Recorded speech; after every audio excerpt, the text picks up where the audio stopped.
Assalamualaikum dan selamat sejahtera. Apa khabar semua murid-murid? Okey, hari ini cikgu akan terangkan tentang salah satu kemahiran proses sains iaitu mengawal pemboleh ubah. Murid-murid, pemboleh ubah terbahagi kepada 3 iaitu pemboleh ubah dimanipulasi, pemboleh ubah bergerak balas dan juga pemboleh ubah dimalarkan. Baiklah, kita pergi kepada pemboleh ubah yang pertama iaitu pemboleh ubah dimanipulasi. Apa itu pemboleh ubah dimanipulasi? Okey, pemboleh ubah dimanipulasi ni biasanya cikgu ringkaskan dia kepada PM. Okey. Pemboleh ubah dimanipulasi adalah bahan uji kaji yang diubah-ubah sepanjang menjalankan eksperimen. Biasanya kata kunci yang menunjukkan ia adalah pemboleh ubah dimanipulasi adalah seperti berubah, berlainan ataupun berbeza. Baiklah, kita tengok contoh yang pertama. Di sini kita dapat lihat ada 3 baja yang mempunyai jisim yang berlainan. Jadi, dalam kita menyatakan pemboleh ubah dimanipulasi, ia mesti ada parameter dan juga objek. Okey, parameternya adalah jisim. Dan objeknya adalah baja. Okey, kita tengok contoh yang kedua. Okey, di sini semut. Jadi, apa yang berbeza? Ya, saiz semut. Okey, manakala di bawah ini, okey, jenis jagung. Okey, lihat soalan ini. Rajah 3 menunjukkan sampel air yang diambil dari 2 sungai K dan L. Jadi, mari kita sama-sama mencari apa pemboleh ubah dimanipulasinya. Jadi, kita tahu, okey, yang berbeza adalah sungai. Okey, sebab dia ada sungai K dengan L. Okey, jadi apa parameter dia? Jenis. Apa objeknya? Air, sungai. 200 ml air panas dimasukkan ke dalam 2 bikar L dan M. Suhu air setiap bikar dicatatkan selama 6 minit. Okey, untuk soalan ini, bagaimana untuk kamu kenal pasti pemboleh ubah dimanipulasinya? Okey, ya, kita tahu ia adalah masa. Okey, masa itu yang diubahkan dalam kita menjalankan aktiviti ini ataupun eksperimen ini. Jadi, pemboleh ubah dimanipulasinya adalah masa.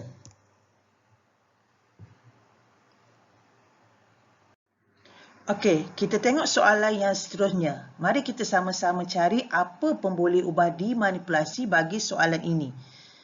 2 batang pokok yang berlainan jenis. Nampak tak di sini? Kata kunci dia berlainan. Okey, jenis J dan K ditanam di suatu kawasan. Jadual 1 menunjukkan keadaan pokok tersebut selepas dilanda angin. Jadi di sini yang berbeza adalah pokok. Okey, jadi ingat dalam kita menyatakan pemboleh ubah dimanipulasi mesti ada parameter dan juga objek. Jadi parameter dia adalah jenis, manakala objeknya adalah pokok. Mari kita cari pemboleh ubah dimanipulasi bagi soalan ini. Apa yang kamu dapat lihat? Yang berbeza, yang tidak sama adalah saiz magnet. Okey, jadi pemboleh ubah dimanipulasi adalah saiz magnet. Pemboleh ubah yang kedua adalah pemboleh ubah bergerak balas, di mana cikgu wakilkannya dengan PB. Itu ya ringkasan dia. Okey, apa itu pemboleh ubah bergerak balas?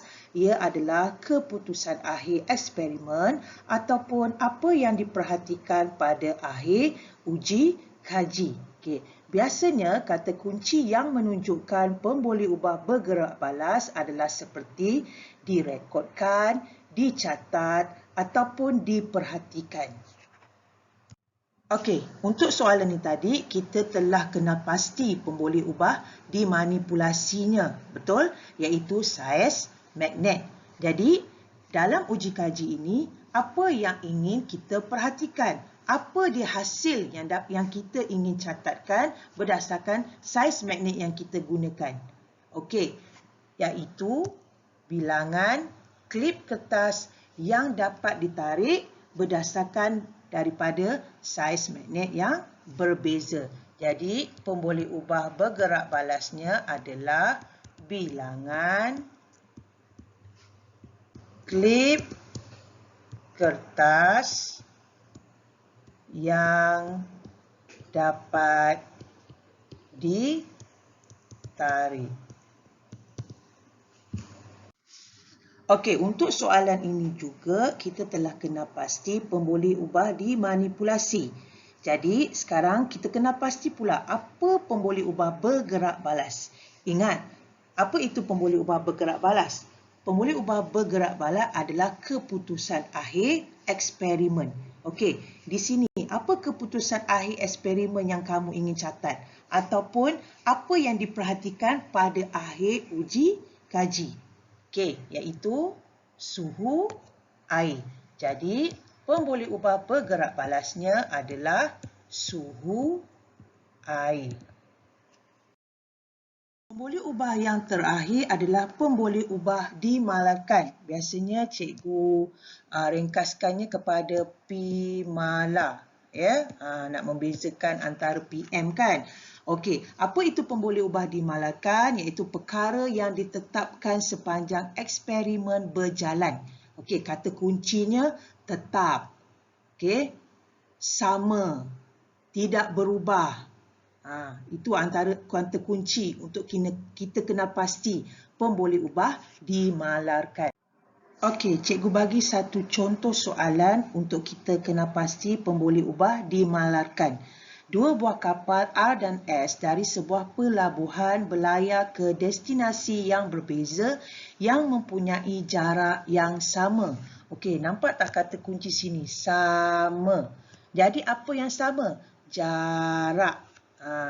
Bila ada kata kunci sama, maksudnya ia menunjukkan pemboleh ubah dimalarkan. Jadi pemboleh ubah dimalarkan adalah jarak yang dilalui. Baiklah murid-murid, selepas ini cikgu nak kamu jawab latihan pengukuhan yang telah saya kongsi di dalam Google Classroom. Jadi, saya harap kamu dapat menjawab dua tugasan ini berdasarkan penerangan saya tentang ketiga-tiga pemboleh ubah. Selamat mencuba! Okey, sebelum kita mengakhiri pembelajaran kita pada hari ini, jom kita nyanyi lagu Kemahiran Proses Sains.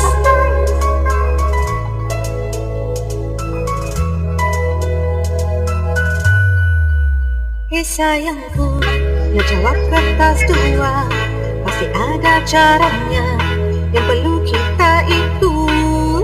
Jangan lupa baca dulu semua, faham penyiasatannya, kenal pasti topiknya.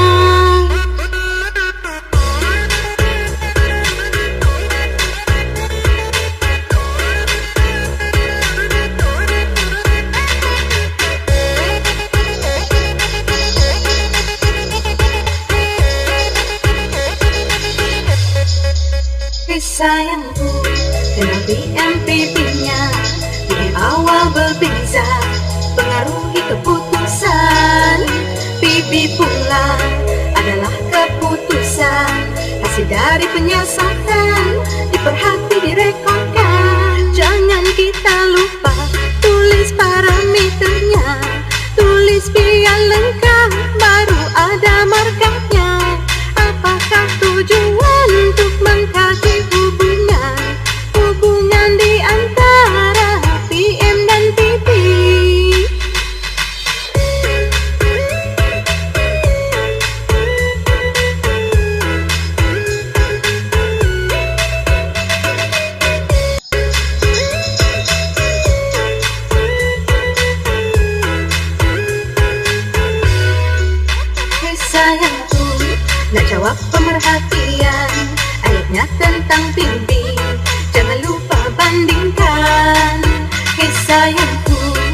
menjawab inference bagi sebab yang logik, kaitkan dengan topik.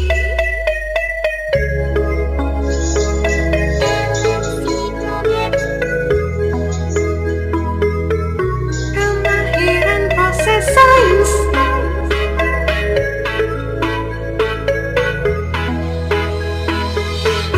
Kemahiran proses sains.